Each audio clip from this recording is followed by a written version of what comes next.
Hello बच्चों, कैसे हैं आप सब लोग। बहुत बहुत वेलकम है आप लोगों का। और जो बच्चे एनआईएस में या अदर बोर्ड में पढ़ रहे हैं और जैसे 12th क्लास का सिलेबस है वो एनआईएस के सिलेबस के बराबर ही है और सेम होता है। कोई सुनिए तो भाई आप क्या करो, नोटबुक निकालो और भाई पढ़ना स्टार्ट करो। कोई भी ऐसी चीज़ नहीं है जो कि आपकी छूटेगी, ठीक है। तो फर्स्ट ऑफ ऑल चैनल को सब्सक्राइब करो। देखो हम लोग आज से चैनल में आपके अकाउंट्स की क्लास भी स्टार्ट कर रहे हैं, मैंने आपको कल बताया भी था, ठीक है। तो ये सिलेबस है, इस सिलेबस को नज़र आ रहा है ये 13 चैप्टर, लेकिन बहुत सारे जो चैप्टर छूट जाएंगे उनको भी हम लोग लेंगे। तो बच्चों की डिमांड थी कि सर क्या है बीआरएस से स्टार्ट करो, नहीं चैप्टर नंबर 10 से स्टार्ट करो। इसको बोलते हैं बैंक रिकन्सिलेशन स्टेटमेंट, ठीक है। तो मैं क्या है यहीं से शुरुआत कर रहा हूँ, बैंक रिकन्सिलेशन स्टेटमेंट से आपको स्टार्ट करूँगा क्योंकि ये बहुत ज़्यादा पूछा जा रहा है आजकल। तो ये मैंने क्या कुछ कंडीशंस हैं, कुछ आपको याद करना है, कुछ याद के साथ साथ क्या भाई आपको याद कर लेना है, कुछ मैं आपको समझाऊंगा और आप उसको समझने की कोशिश करना, ठीक है। तो ये हम लोगों ने स्टार्ट किया चैप्टर नंबर 10, ठीक है। चैप्टर नंबर 10 स्टार्ट किया है और आपने भली बात इसको क्या प्रॉपर तरीके से याद कर लेना है भाई। मैं जैसी वीडियो भी बन रही है अभी मैं फ़िलहाल आपको नोट्स लिख करके रखूँगा, क्वेश्चन भी यहीं पर आपको कराऊँगा। क्वेश्चन कराने से मतलब ये है कि भाई कोई भी चीज़ हो उस जब तक उसका तरीका हमें नहीं पता होगा तब तक हम क्वेश्चन नहीं कर पाएंगे। समझना आप लोग, कुछ चीज़ें हैं। देखो क्या है परफॉर्मा, क्या है पहले, क्या है आपका बैंक रिकन्सिलेशन स्टेटमेंट होगा, ठीक है। तो ये समझ लीजिएगा आपको क्या क्या चीज़ है। पहले आप समझ लीजिएगा बैंक रिकन्सिलेशन स्टेटमेंट क्या होता है, ठीक है। तो मैं इसको समझाने की कोशिश करूँगा, आप लोग समझना, ठीक है। तो ये एक रफ कॉपी पेज में मैं यहाँ पर लिखूँगा। सपोज करें पहले इसको समझ लीजिए बीआरएस होता क्या है, ठीक है। सपोज करें बैंक ऑफ इंडिया में मेरा अकाउंट है, ठीक है। एसबीआई में मेरा कोई अकाउंट है, कोई मैं बिजनेसमैन हूँ, ठीक है। और भाई मेरे उस सपोज ये लो मैं अकाउंट बना देता हूँ, मैं कोई भी होगा आदमी इस टाइप से होगा ना कि मैं और बिजनेसमैन हूँ। सपोज ये है मेरे पास कैश बुक है मेरी, ठीक है। ये कैश बुक है, ये मेरी पासबुक है। पासबुक बैंक देता है ना, छोटा सा एग्जांपल बना लो, बैंक देता है पासबुक। और भाई पासबुक का मतलब क्या है, हम इसमें छेड़छाड़ नहीं कर सकते, हम इसमें अपने आप से नहीं लिख सकते हैं। ओके जी, इतनी चीज़ समझ में आ गया। चलो अब क्या था बच्चों पार्टी कि बैंक ने या मैंने, देखो 20,000 रुपये बैंक के कॉलम में चढ़ा हुआ था, तो 20,000 मेरे पास भी तो चढ़ा होगा, मेरे जो मैनेजर है उसने भी लिखा होगा। क्या था कि कोई चेक काटा मैंने यहाँ से, सपोज 2,000 का चेक काट दिया तो 18,000 बचेगा नहीं बचेगा। अब वो भाई जो जिसको चेक काट के दिया है, ठीक है, वो बैंक पहुंचा ही नहीं है, ठीक है। तो यहाँ 20,000 ही तो रहेगा, मानते हो, यहाँ 20,000 रहेगा। तो क्या है इस मैच करने के लिए क्या है यहाँ मुझे 2,000 वापस से ऐड करने पड़ेंगे ना अपने कॉलम में। तो यही सब चीज़ें हैं, कुछ घटाना कुछ बढ़ाना है, वही बैंक रिकन्सिलेशन स्टेटमेंट को क्या है प्रॉपर बना करके दे देते हैं। हम इसमें 10-12 क्वेश्चन करेंगे, ठीक है। 10 क्वेश्चन कर लेंगे, आपको बहुत अच्छे से समझ में आ जाएगा और आप अच्छे से एग्जाम में करोगे डेफिनेटली, इतना समझ लीजिए। बेटे चैनल सब्सक्राइब जरूर कर लीजिएगा, ठीक है। तो यहाँ पर ऐसे रहेगा, 2 कॉलम बनेंगे। देखो 3 बनते तो 3 कॉलम है, 1 2 3 1 2 3, यानी पर्टिकुलर होता है, ठीक है, जिसको बोलते हैं हम लोग विवरण। ये प्लस करना है, ये माइनस करना है, ठीक है। पहले मैंने वो ऐड लिख दिए हैं जो प्लस होंगे भाई, क्या जो प्लस होंगे वो मैंने यहाँ पर लिख दिए हैं। देखो जैसे कि balance as per cash book, cheque issue, cheque issue हुआ, पहले पढ़ ले। चेक एक कुछ ऐसा रहेगा आपके पास और उसको पास में कुछ पैसा रहेगा, वो आपको मैनेज करके लिखना है, आपने समझ के अपनी बुद्धि का यूज़ करके लिखना है कि यहाँ पर हमें प्लस करेंगे या माइनस करेंगे।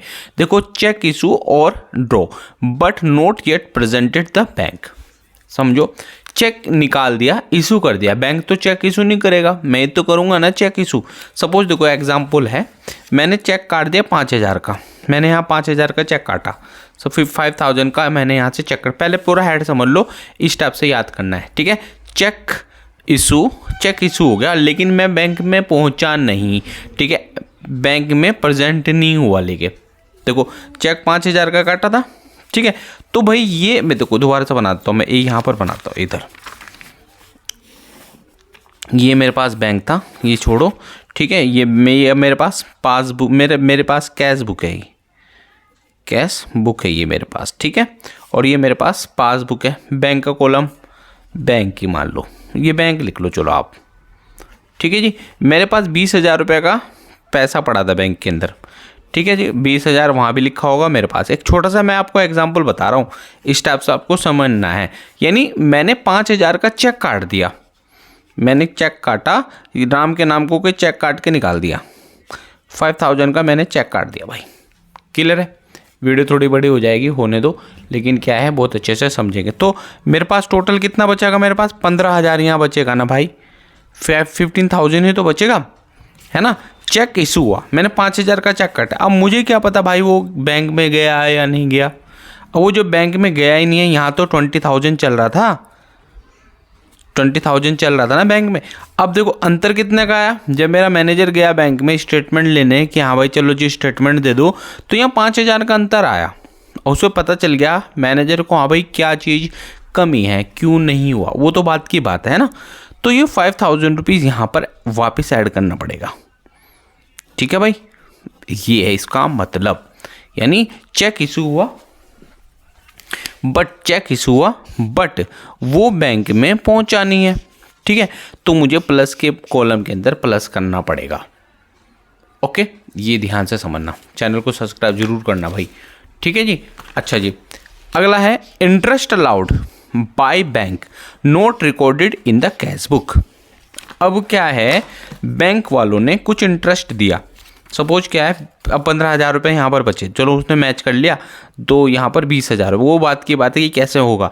सपोज क्या है, बैंक का कॉलम में 20,000 है और मेरे पास भी 20,000 है, ठीक है। बैंक ने क्या है 2,000 रुपये का इंटरेस्ट दे दिया, पढ़ो ना, interest allowed by the bank note recorded the cash book, ठीक है। यानी 2,000 रुपये का इसने बैंक वालों ने क्या कर दिया, मैसेज नहीं पहुंचा आपके पास 22,000 रुपये हो गए ना, हो गया 22,000 रुपये। लेकिन इसे पता ही नहीं था कि भाई क्या इनके पास इनकेस क्या मैसेज नहीं आया हो, ठीक है। तो क्या है, इसको 2,000 रुपये यहाँ ऐड करने पड़ेंगे, तो कितना हो 22,000 रुपये यहाँ ऐसे हो जाएंगे, ठीक है जी। ये आपको दूसरा हेड भी मैंने समझा दिया। यहाँ पर लिखा है ना, interest allowed by the bank but note recorded the cash book, cash book में रिकॉर्ड नहीं हुआ, इसलिए मुझे यह ऐड करना पड़ेगा। ओके जी, चलो देखो यहाँ पर क्या है, कुछ लोग क्या होते हैं ना, बैंक वाले ने भाई पहले समझ में ना, कुछ चेक इशू, दोबारा समझ लो, चेक इशू और draw but not yet present by the payment. कुछ लोग आते होते हैं ना, चेक तो ले लिया उन्होंने भाई, नहीं भूल के गए होंगे, तो मेरे पास भी कम होंगे ना, वहाँ तो हो गया नहीं, बैंक में तो भाई ज़्यादा उतना का उतना ही होगा ना, जब पैसा ले करके पहुँचेगा। मैं रेलवे वालों को पढ़ा रहा था, तो ये 2020 का है। तो हमारे यहाँ सभी क्लासेस होते हैं बेटा, आर्ट भी, साइंस भी, अकाउंट्स भी, सब कुछ होती है, ऑलराउंडर होना चाहिए, ठीक है। हमारा यही तरीका है, इस टाइप से। हमारे पास क्या होता था, आप सोचोगे कि सर आप लोग साइंस भी पढ़ा लेते हो, मैथ भी पढ़ा लेते हो। हमारे जो सिलेबस था उसमें हम लोगों ने अकाउंट्स लिया हुआ था, पहले अकाउंट्स होती थी, ठीक है, तो अकाउंट्स ऐड कर रखा था, तो इसलिए सभी का फ़ायदा हो जाता है। ओके जी, तो इस टाइप से तो इंटरेस्ट दे देता है बैंक, तो पता नहीं चलता, लोगों को लिख नहीं पाते, बाद में लिख लेते हैं वो लोग, ठीक है, पता लगता है, तब वो BRS बनता है, बैंक रिकन्सिलिएशन स्टेटमेंट। सुधार है बैंक के जो स्टेटमेंट है ना, उसका सुधार है भैया ये, ठीक है, सिंपल सा समझ लो। अच्छा, amount directly deposit by the bank customer our bank account, सीधी सी बात है, कोई आदमी को समझने वाली बात है। सपोज 10,000 रुपये मेरे पास पहले से थे, नहीं थे, सपोज 10,000 थे, बैंक में भी 10,000 थे, मेरे पास भी। अब मैंने क्या सीधा बैंक में 5,000 रुपये जमा कर दिए, कुछ हुआ होगा कुछ चीज़ें, अब मुझे पता नहीं है, मेरे जो मैनेजर को उसने बताया नहीं है, मैनेजर के पास कॉल भी किया नहीं, को उसको पता ही नहीं चला। तो जब बैंक का स्टेटमेंट आएगा ना, तो उसमें अंतर आएगा, या 15,000 हो गया होगा, नहीं हो गया, 15,000 हो गया होगा, लेकिन यार 10,000 है। अब जो मुनीम कहेगा यार ये 5,000 रुपये गड़बड़ी हो रही है, तो 5,000 रुपये ये ऐड कर देगा, ठीक है। इसका मतलब ये हुआ, ठीक है। Amount directly deposit by the bank customer in our bank account, तो ये पॉजिटिव वाला कॉलम है, पॉजिटिव हो जाएगा, इसलिए मैंने पॉजिटिव वाले सारे लिख दिए। Amount directly deposit by the bank column, bank में डिपॉजिट कर दिया किसी आदमी ने और हमें, हमारे मुनीम को यानी हमारे मैनेजर को पता नहीं चला है। ठीक है, 3 चीज़ें समझ में आ गई होंगी ये, यानी ये ऐड होंगी जब भी आप क्वेश्चन नज़र आएगा ना, जब अभी मैं इसको क्वेश्चन आंसर कराऊंगा, ठीक है, तो वहाँ पर आपको खुद ही नज़र आ जाएगी, हाँ यार ये चीज़ तो हमने ऐड करी थी, वहाँ पर दिखाऊंगा कि ये चीज़ें ऐड होनी है। Interested and dividend collected by the bank on trade investment, कहीं से इंटरेस्ट आया बैंक के पास, तो भाई बैंक के पास इंटरेस्ट आया ना, यानी 15,000 थे, 5,000 रुपये एक्स्ट्रा हो गए, तो 15,000 वहाँ हो गए, और यहाँ 10 है, तो मुझे ऐड करना पड़ेगा। तो याद रखना, इंटरेस्ट है, डिविडेंड जब भी कलेक्ट करेगा ना बैंक, तो भाई वहाँ पर ऐड करेंगे, है ना। तो ये 2 चीज़ें हमारी ऊपर वाले चाह ये अच्छे से याद आ होनी चाहिए। पेपर में जाके अच्छे से मैं याद नहीं कर पाया ना, तो हम खुद ही अंदाज़ा लगा लेना कि भाई कैसे ऐड होगा, कहाँ पर चला गया, बैंक ने दिया है या किसी तरह से दिया है, वो सब चीज़ें आपको पता होनी चाहिए। Cheque paid into the bank but not emitted the entered the cash book, कोई चेक पेड कर दिया था, ठीक है, हमने, लेकिन वहाँ पर पता ही नहीं चला बैंक को, तो ये भी ऐड वाली टर्म्स हैं भाई। ओके जी, ये वाली ऐड वाली टर्म्स है, इसको भी आप लोगों ने याद कर लेना है। ठीक है, ये आप क्या एक वेबसाइट है हमारी, वहाँ से भी आप लोग ले सकते हो, नॉर्मल यहाँ चाहो तो यहाँ भी आप पढ़ सकते हो। Any wrong credit given the bank in the passbook, कोई हमारे पास क्रेडिट हो गई थी, रॉन्ग एंट्री हो गई थी, तो ये भी हमारी ऐड हो जाएगी। ठीक है जी, ये ध्यान से समझ लीजिएगा भाई। तो क्लियर है, तो यहाँ पर इसको आप लोगों ने देखना है, तो कोई डाउट तो नहीं है। अभी प्लस वाले समझ लो, ठीक है, ये प्लस वाले 5-6 एंट्री थी, इसको आप लोगों ने बहुत अच्छे से याद कर लेना। ठीक है, अभी नेगेटिव वाले समझाऊंगा। Cheque issue draw but not get the present by the payment present ही नहीं करा उसने, इसलिए इसको क्या करेंगे हम लोग, ऐड करेंगे। ठीक है, बैंक रिकंसिलिएशन स्टेटमेंट में पहले पर्टिकुलर लिख देंगे, फिर प्लस का, फिर माइनस का। ओके, अब कुछ टर्म्स ऐसे आ जाती हैं जिसमें क्या है, हमें माइनस करना है। देखो यहाँ पर लेस कर लेंगे, देखो चेक कर लेते हैं, यहाँ से लेस कर लेते हैं। अब देखो थोड़ा सा समझना, वही सब चीज़ें हैं, लेकिन जब तक आप उस पर थोड़ा मनन नहीं करोगे, जब तक आप उसको अपने दिमाग में नहीं डालोगे ना, सोचना है। अगर आपने सोच लिया ना, एक क्वेश्चन आपको आसानी से आ जाएगा। ठीक है, चलो इसको थोड़ा सा मैं इधर करता हूँ, बिल्कुल ठीक है। चेक पेड हुआ into bank collected but not yet credit by the bank. अब देखो ध्यान से समझना, किसी ने मेरे पास चेक दिया था, 5,000 का चेक दिया था, सपोज 50,000 का चेक दिया था, हम बिजनेसमैन है तो बड़ा काम करेंगे हम, 50,000 का चेक हुआ। ठीक है, अब क्या है, मुझे 50,000 का चेक मैंने बैंक में लगाया, ठीक है, लेकिन क्या है वहाँ पर क्या है, वो डिसऑनर हो गया, यानी चेक हुआ ही नहीं, कलेक्शन के लिए वो पैसे ही नहीं थे उसके अकाउंट में, तो ये 50,000 बढ़ गया ना मेरे पास, तो इसको हटाना पड़ेगा ना माइनस। तो यहाँ पर तो सपोज 60,000 रुपये पहले थे, सपोज 1 लाख थे, ठीक है, 1 लाख थे, 1 लाख इधर भी कॉलम में मैच हो रहा है, 1 लाख का कॉलम मैच हो रहा है। अब भाई क्या था, मैंने चेक लगा दिया 50,000 का, सपोज कोई 50,000 का चेक लगा दिया, मुनीम ने लिख दिया कि हाँ भाई कैश बुक में 50,000 रुपये ऐड हो जाएंगे, ठीक है, लेकिन बैंक में वापस आए नहीं, उसके अकाउंट में आए नहीं, तो वहाँ पर कहीं नहीं 50,000, तो ये सब्ट्रैक्ट करना पड़ता है। ठीक है, यानी हटाना पड़ता है। चेक पेड हुआ into bank for the collection not yet the credit by the bank, bank credit नहीं कर पाया, तो ये क्या है, माइनस कर देंगे इसको। ठीक है, क्लियर है ना। अब देखो नेक्स्ट वाले, देखो cheque paid into bank for the collections but dishonoured by the bank, collection के लिए भेजा लेकिन डिसऑनर हो गया। अच्छा, डिसऑनर किस कारण होता है, बैंक चेक कटा हो, फटा हो, उस पर रेड कलर की इंक चली हो, ठीक है, तो वहाँ पर क्या है, इसलिए डिसऑनर हो गया, इसलिए माइनस करना पड़ेगा। नहीं समझियो, सपोज 5,000 का चेक मैंने लगाया था बैंक में, और वो चेक ख़राब था भाई, फट गया या पानी चल गया होगा उस पर, तो वो चेक काट दिया बैंक ने। ठीक है, अब तो जीएसटी भी लगती है, ध्यान रखना चीज़ का, जीएसटी जो पढ़ा आती है जीएसटी, अगर नहीं आती तो आप बताइए कि जीएसटी आपको सिखा दिए जाएंगे। ठीक है, directly payment made by the bank accounting of the standing of the instructions, ये भी क्या है, माइनस हो जाएगा, इसको भी आप लोगों ने माइनस करना है। Bank charge by the customer, देखो बैंक चार्ज होगा या कमीशन होगी, चार्ज करेगा बैंक, ठीक है, तो ये हमारा माइनस कर देंगे, इसको भी ये वाला माइनस कर देंगे। ठीक है, तो ये भी माइनस कर लेना है। तो बैंक का जो कमीशन है, बैंक का जो चार्जेस है, ठीक है, वो सारी क्या है, माइनस होगी।